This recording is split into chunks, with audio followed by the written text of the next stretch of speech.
Macht macht immer kaputt. Stimmt das?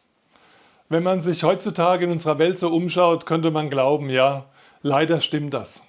Wenn Menschen Macht bekommen und sie nur einsetzen für ihre eigenen Ziele, wird es schwierig in unserer Welt.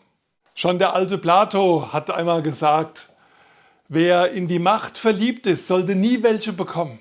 Denn Macht ist nicht dazu da, dass sie mir selber dient, sondern dass sie anderen Menschen dient. Ich bin fasziniert davon, wie sehr das Evangelium genau das widerspiegelt. Am kommenden Sonntag ist Palmsonntag. Jesus zieht ein in Jerusalem. Die Menschen jubeln ihm zu, schwenken Palmen als Zeichen eines zukünftigen Königs. Aber dieser König reitet auf einem Esel.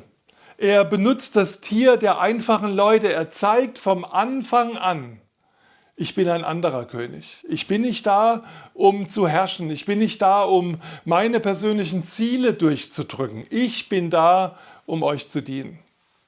Das, was in der Folgezeit an Karfreitag und Ostern geschieht, bestätigt genau das.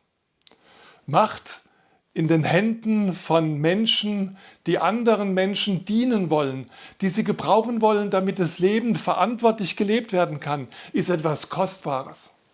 Macht, die nur sich selbst dient, zerstört.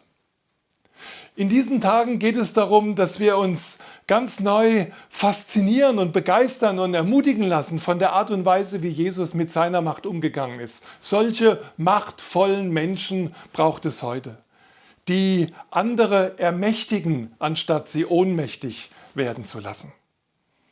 Jesus hat einmal gesagt, wer unter euch groß sein will, der soll euer aller Diener sein.